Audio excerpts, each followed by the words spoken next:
November was surprisingly packed with films. There were blockbusters and independent projects, across a wide range of genres. Today, I have 20 of the best premieres from the previous weeks for you. Get comfortable and enjoy.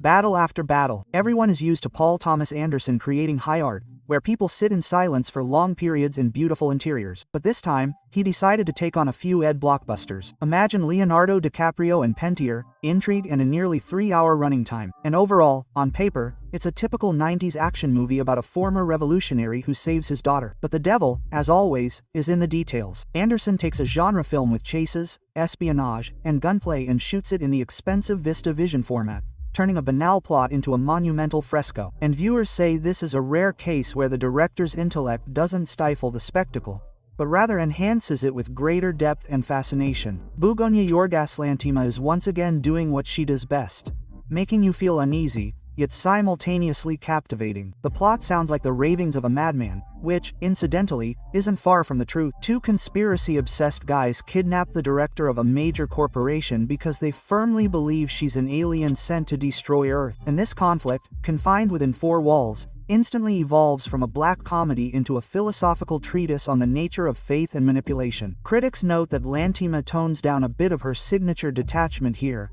giving the actors space for genuine, vibrant chemistry. It's still a gritty, nerve-wracking film, but now it's packaged in a more relatable, almost genre-defining story. A shadow hunt. Jackie Chan is already 70, and usually at that age, action stars either retire or star in low-grade comedies where they're replaced by stunt doubles. But here, something completely different is happening. Jackie plays a retired master of covert surveillance whose son goes missing, and instead of the usual antics and leaps over ladders, we get a dark, heavy thriller in which the hero confronts his past and the gangsters who have cheated the police system. This is probably Chan's best role in the last 10 years, precisely because he's stopped trying to be funny or awkward. The film isn't about fights for the sake of fights, although the choreography is still top-notch, but about a man who no longer divides the world into good and bad. Black Phone 2. It would seem, why bother with a sequel to a finished story? Usually, it's done simply for the money, and let's face it, after watching it, I still felt like it was made for the money. Nevertheless, Scott Derrickson decided to follow the path of A Nightmare on Elm Street and expand the mythology of his world. 4 years have passed. The characters have grown up,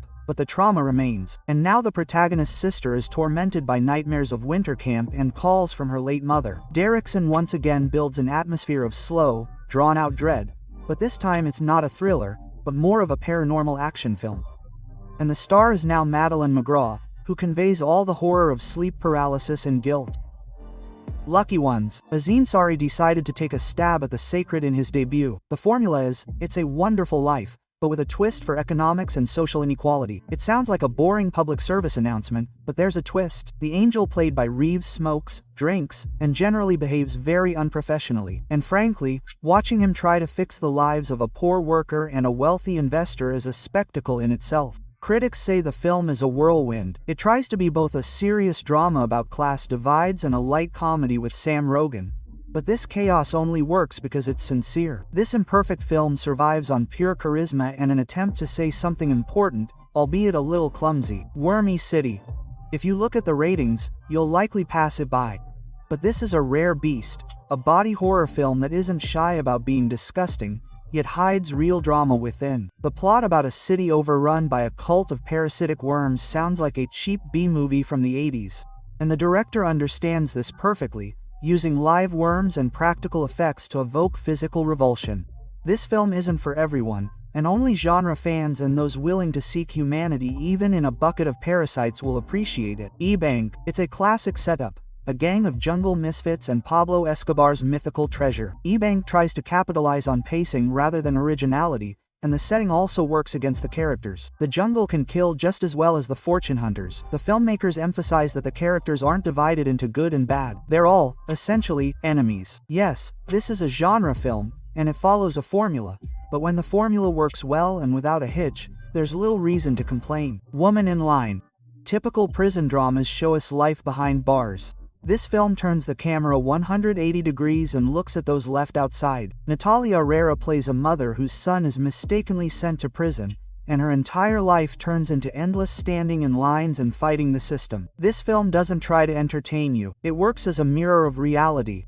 A hard but important reminder that punishment is not only for the criminal, but for his entire family. Strange Harvest. We're all hooked on true crime, and the creators of this film know it perfectly well. They take the documentary investigative format and push it to its limits, telling the story of the fictional serial killer Mr. Shiny. And they do it so convincingly, using archival footage of expert interviews. So much so that you'll likely even Google it to check if this really happened.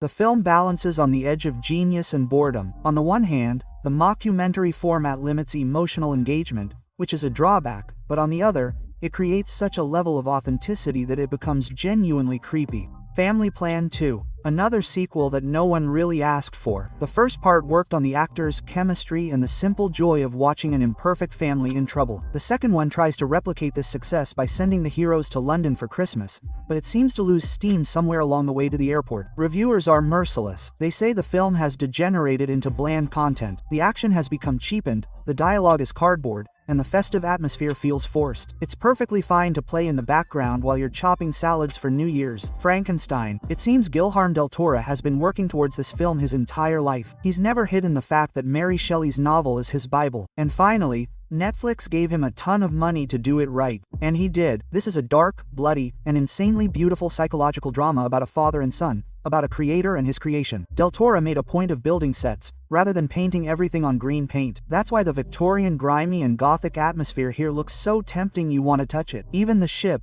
despite its impressive size, is a real set. Critics are already raving, calling it a gothic epic. Yes, the ending might seem a bit sentimental to some, but come on, it's Del Toro.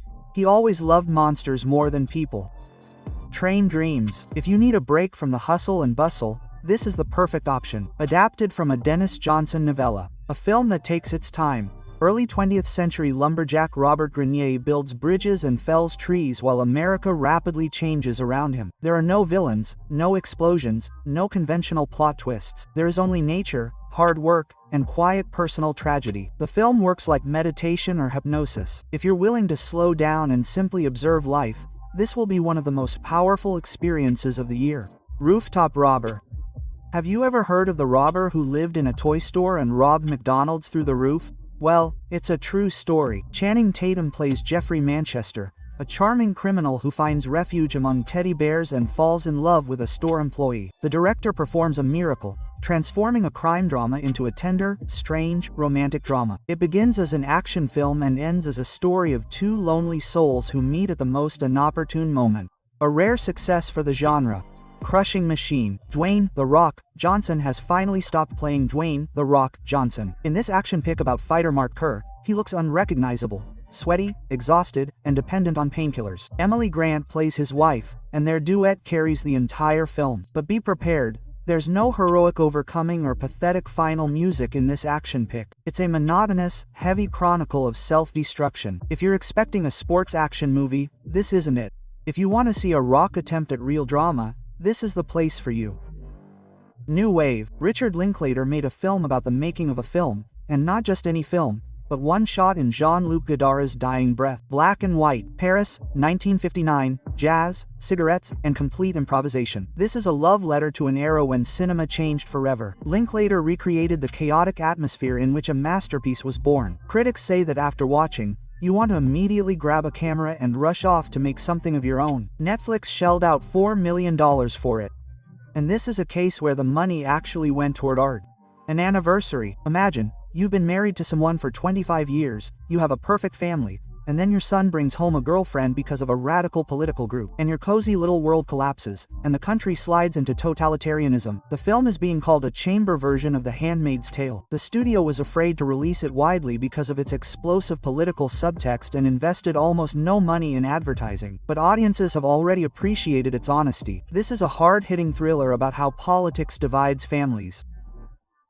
The Frida Affair. The story of Frida Keller-Shui from the early 20th century, who was accused of murdering her own child. But the film is hesitant to call her a monster. It shows the conditions that drove her to this: poverty, violence, societal indifference, a painful spectacle.